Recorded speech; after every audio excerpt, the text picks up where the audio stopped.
fostering a culture of belonging means understanding that it's not a one-time initiative, right? It's a continuous effort. It requires continuous listening, acting on feedback. Listening is a very, very important thing for being inclusive, right? You need to act on the feedback that you receive and aligning DNI with the company's core values, because that not only ensures that it's just an afterthought, but it is also a critical part where and how business gets done.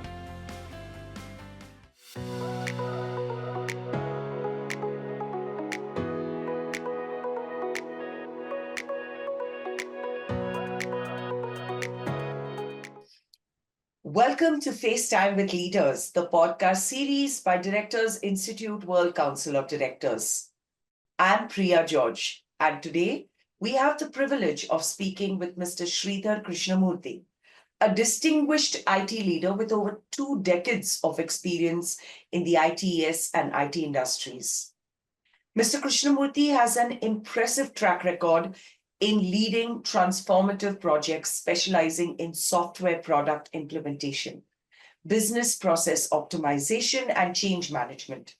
His career is a testament to his expertise in driving innovation, improving operational efficiencies, and fostering a culture of excellence in every organization he's been part of. Today, we are excited to delve into his journey, his approach to leadership, and the invaluable insights he's gained from navigating the fast-paced world of technology and business transformation. Sridhar, thank you for joining us today. We are eager to hear your thoughts and experience. Thank you so much, Priya, for the fantastic introduction. So let's get right to it. Starting off, Sridhar, your career in IT has spanned over 2 decades, marked by leadership in software product implementation, business transformation, and global project management. With such a rich and diverse journey behind you, it would be really fascinating for our listeners to hear more about your professional path. So, could you kindly walk us through the key milestones and turning points that have shaped your remarkable career? Sure. I think I definitely had the privilege of navigating an incredibly dynamic career, and one that's actually shaped by a series of defining moments across, and they've actually both molded my thing as a leader and as a thinker. So early on, I had the chance to actually work in a variety of roles, and some of them included expertise in problem solving, or particularly in companies where there were a lot of large transformations. Some needed some technical acumen, some strategic leadership. That was actually a pivotal turning point. And one key moment that I actually was tasked was leading a large-scale digital transformation in my career. And this involved not just a change in technology, but a cultural shift. So the biggest challenge was ensuring the right collaboration across different diverse teams, because people were spread across different geographies. And from that point, I shifted my mindset to managing to actually leading change, because realizing that the leadership is more about getting into strategical things and actually empowering them to actually make bold decisions. Some more I would like to add there. This journey not only allowed me to deeply actually understand the importance of building strong, resilient cultures, something that I'm very passionate about. And because the focus today, if you actually see, it is more into progressive leadership. Majority of the companies embrace the big picture thinking, right? And they require you to align strategies with the big picture and execution. And this also ensures that when you initiate all the initiatives that people contribute in the long term, definitely touches upon the bigger goals and the long-term success of the organization. Right. So it really shows that the importance of embracing change and continuously learning from each experience. Sridhar, thank you for sharing that with us. You've been at the helm of all these major, if I could say, leadership teams at renowned organizations like CDK, Global, Amazon, and Dell. Now, reflecting on those experiences, what were some of the key strategies you put in place to not only drive success, but also create a more positive, impactful environment for the team you led? So, we'd love to hear about the approach that you took to foster growth, collaboration, and innovation. Sure. When I Yes. actually reflect on my leadership approach, I always think of three key principles. The first and foremost is collaboration, and the second one is trust, and the third one is innovation. And in my previous stints, where I led diverse teams across multiple regions, um, and fostering an environment of collaboration was actually very, very crucial. So I implemented regular cross-functional workshops that actually helped people to Oh, fuse ideas or brainstorm ideas together, and we could actually see ideas flowing freely, right? And that interesting. actually allows us to actually break down silos and create Agreed. innovative solutions. Most of the time, we are working in silos, not knowing what the upper Yes. stream or the downstream is actually. So True. when you work in tandem, when you work in a collaboration, everybody knows what the other teams are doing and how they can actually contribute their part to make things better for themselves and for others, right? And a specific example was when I was faced with the challenge of improving customer experience across digital platforms, right? So I Right. took a step back, involved both the frontline employees and leaders, and in brainstorming solutions. The reason why I involved the frontline employees are because they are the people who know the pulse of the customer, right? At a Correct. leadership role, we know at a 50,000 feet level, we know what is happening. But at an employee level, they actually know what is happening. They know the pulse of the customer, and they will be able to get those ideas better, right? They will be able to bring out fresher ideas and a different outlook totally. And this Absolutely. empowerment led to dramatic improvement in the customer satisfaction scores, because we not only saw them solving a lot of things that a lot of people in the leadership never even thought about. There were small things like when you say catch the low hanging fruits, right? But the low hanging Right. fruits may be a lot more painful for the customers. We may look at it as a very Agreed. small issue or an error or a bug, but for a customer, it may be something very crucial, right? So I agree. involving people from all teams and all levels and collaborating and bringing them together, it really brings things together and gets a better perspective of things for us to resolve issues faster, actually. Absolutely. And I think it's a very interesting strategy that I've not really heard of, where you took different departments and made it more of an interdepartmental thing, and where departments stop working in isolation, but focus on, like, a common goal or common good. And I think, thank you for sharing that with us. And it's clear that your approach not only focuses on success, but also nurturing the right environment for your teams to thrive. Sridhar, you've led diverse teams at world renowned companies.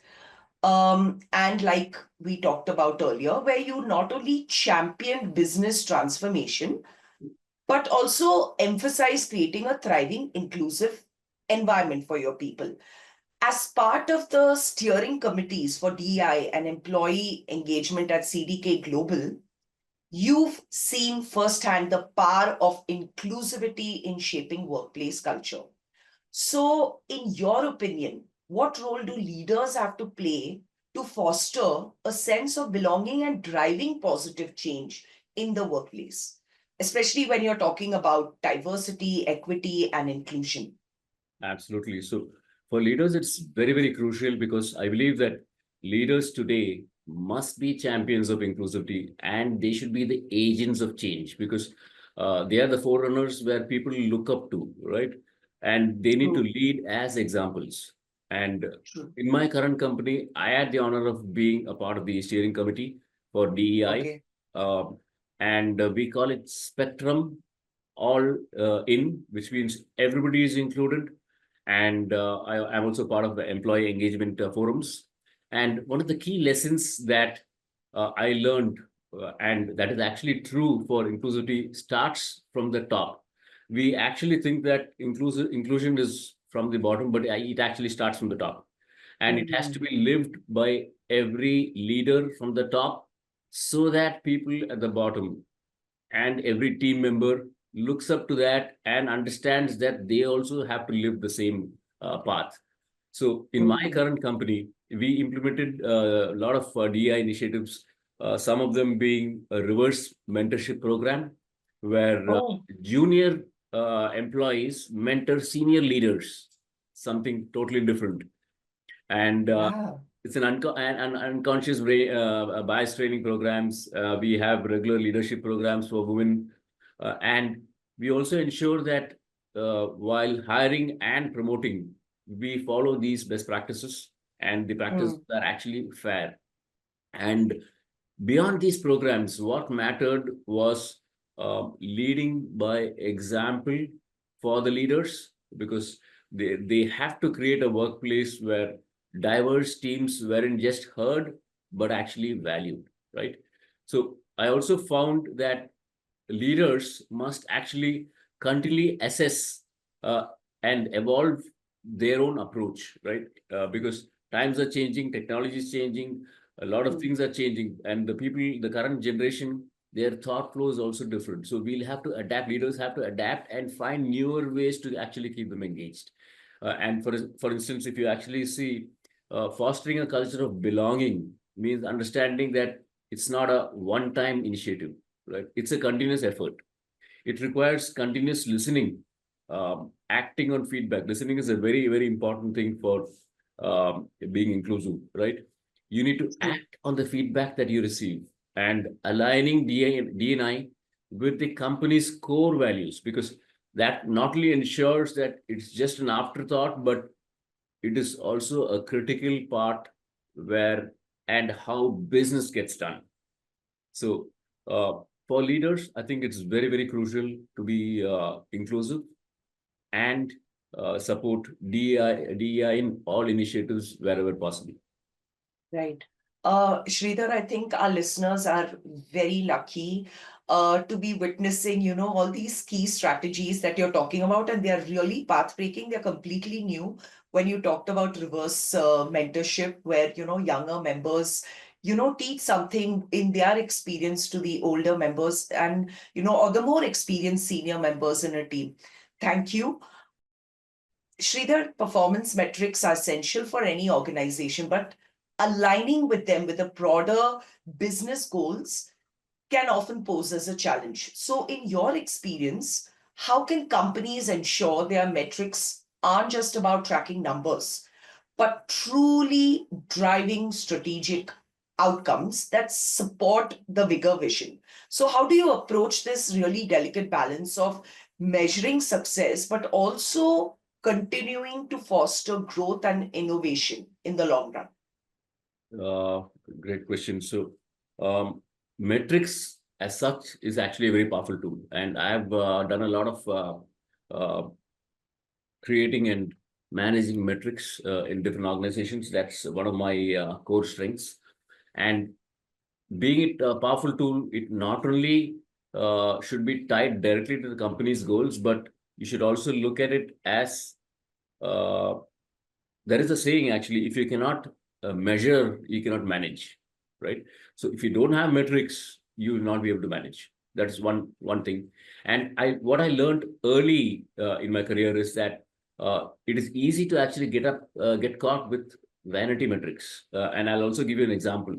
Uh, Right. and actually look that we are actually doing well, but not necessary that it should correlate with the meaningful progress that the company is making. Just a small Mm. example I'll give you is support teams, right? So they get tickets to work on issues of the customer. Example, let us say it's a customer issue. Month on month, they are actually competing with each other. Imagine there are few teams, 4 5 teams around, competing with each other to show how many more support tickets they are picking up, right? End of 6 months, one team say, let us say the A team, say, I have done 5,000 tickets per month, and the rest are lagging behind in 3,000, 2,000, and all that. What people don't realize is that, yes, as a metric of productivity, they have done very well. But look at the bigger goal. They've not reduced the support tickets. Their job is to actually reduce the support tickets so that many number of issues actually reduce. When the issues reduce, the customer churn reduces.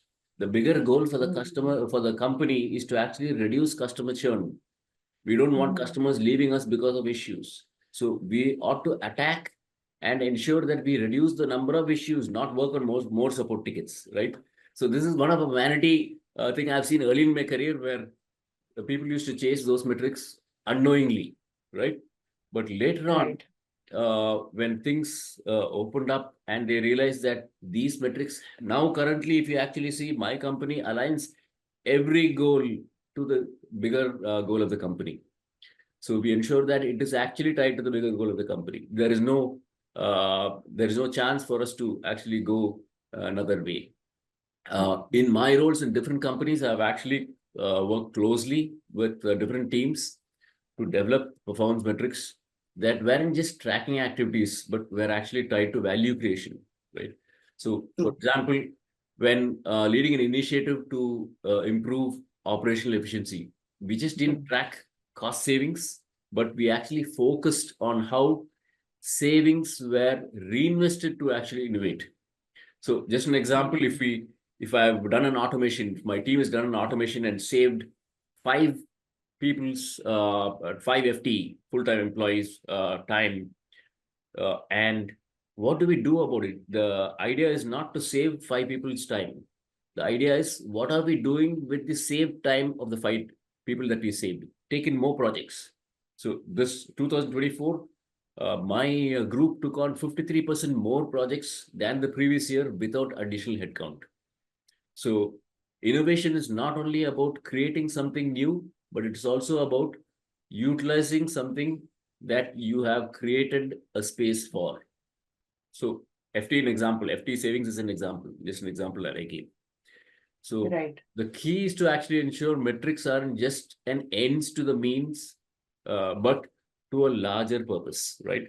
And by aligning KPIs with the long-term strategic goals, businesses can actually foster and an environment where performance drives meaningful growth and innovation, actually, rather than focusing on short-term targets and vanity metrics. True. So it's clear from your response that aligning performance metrics with business goals is more than just about tracking success. And it is also making sure that those numbers reflect what truly drives long-term growth and innovation, like you mentioned. You've achieved so much throughout your career, driving transformation and fostering innovation. So looking ahead, what's next for you, Sridhar, as someone who is consistently embraced leadership and change? How do you envision your next chapter, both personally and professionally? And when it comes to the boardroom, how do you see yourself contributing to strategic decision making and shaping the future of organizations at that level? Tough question, but I'll answer it. My next chapter, I think, is one of continued evolution. Like, I keep learning. I'm a very curious person. I keep learning.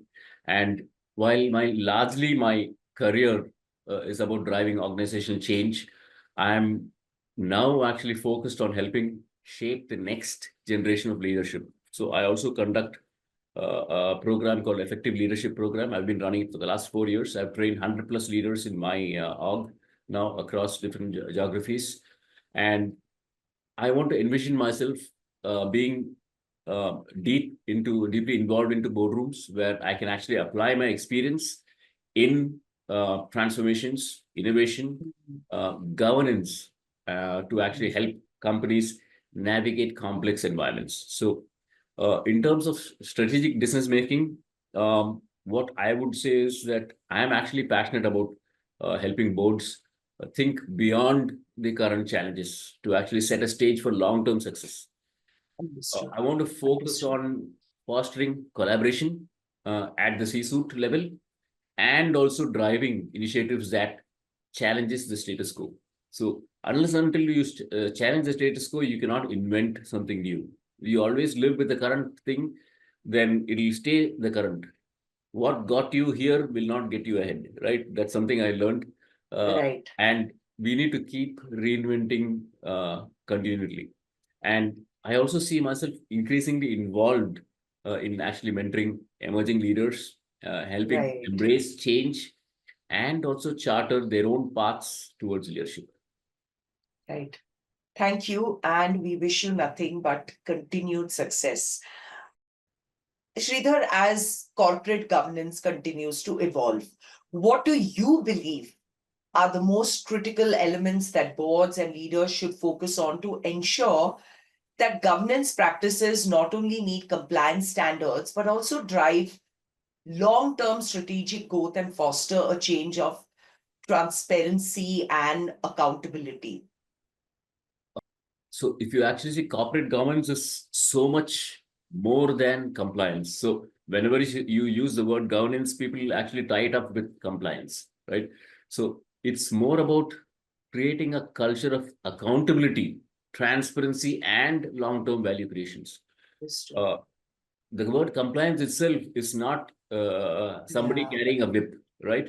It's something, correct. it's doing the right thing when even when nobody else is watching. So that's compliance to me. And accountability is something when you have taken a task, you need to ensure that you are held accountable for yourself first. Take Right? And ownership. yes, Yes. taking ownership is very, very crucial. And I think, in my experience, boards must go beyond simply approving financial reports, or they need to actively engage with management, understand the strategic risks involved, and also provide an oversight that ensures sustainable growth. So, because at any point in time, the board are generally perceived as Hmm. people who actually see things from 50,000 feet, and they have a bigger, wider frame of picture. They can see a lot of things what somebody at a ground level may not be able to see, right? At a True. strategic level. So True. they should be in a position to actually advise or talk about to the management, so that there'll be a correlation, right? So it's not that the board thinks and plans something and there is something else happening at the bottom. And I've seen how effective governance can actually shape organization success, right? For instance, if you actually see, at Amazon, we adopted a governance framework that empowered decision makers at all levels, but held them accountable for their outcomes, right? This approach ensured transparency across. It built trust because we gave them the power of responsibility. And Correct. ultimately, if you actually see, this drives a long-term strategy while upholding companies' ethical standards also. And it Hmm. also includes, if you actually see, it also fosters a culture of inclusivity and integrity. So, one, Hmm. we are giving the opportunity for everybody, we are being inclusive, and we are holding people accountable where they themselves rise up to integrity. So these are some things that boards should remember while getting into the thick of things now. Right. And just to reiterate to our listeners, governance or compliance is not just a set of rules to follow, but it's doing the right thing when no one is watching. Thank you for your very interesting perspective. I'm learning something new with every response of yours. Thank you so much for that. And I understand that you've recently enrolled with Directors Institute. So, Sridhar, how has your experience been so far? And in what ways do you feel the insights and knowledge gained are contributing to your leadership journey? and your perspective on corporate governance and boardroom dynamics. So, enrolling at the Directors Institute was a deliberate decision to actually further sharpen my governance and strategic decision making capabilities. Right. So, like I told you earlier, I'm curious. I continue to stay curious and keep learning something new. And these are some things that I hear from different leaders across, where they say, I have a board meeting today. So I was always curious what happens in these board meetings, right? And even if you ask them, they will not be in a position to actually tell what happens, because those are closed door meetings, right? So I think Correct. this is an opportunity for me to actually get into the thick of things and know and get insights around things. And trust me, it's just a month now, and the insight that I've gained, especially around governance frameworks, risk management, they are incredibly impactful, actually, because there are things that I know now, that how I need to approach leadership, or how I need to approach things as a leader, right? And Right. one of the key takeaways that's been understanding uh, the evolving role of the independent director in any board is actually shaping how the business strategy works, right? And as companies face more complex challenges, I feel we ought to be better equipped to offer some kind of guidance on navigating these complexities, especially when it comes to governance or ethical decision making skills, right? Right. And Right. I'm really excited to leverage this knowledge and contribute meaningfully to the board level, and continue evolving as a leader in the process. So we are delighted to know that the Directors Institute is already making an impact and further sharpening and honing your leadership skills and your approach. So Absolutely. thank you so much, Sridhar, for sharing your invaluable insights with us today. It's been truly inspiring to hear about your journey, your approach to leadership, your path-breaking strategies, which is a first for probably many of our listeners, including me, and your vision for the future, especially in the context of corporate governance and strategic decision making.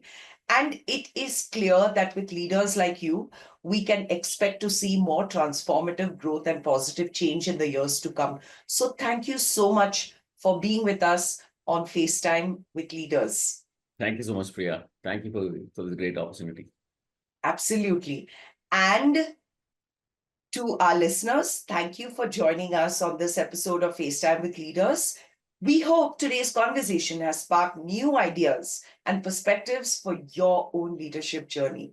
Stay tuned for more episodes as we continue to explore the stories and strategies from the world's most impactful leaders. Till then, take care and continue being inspired. Thank you.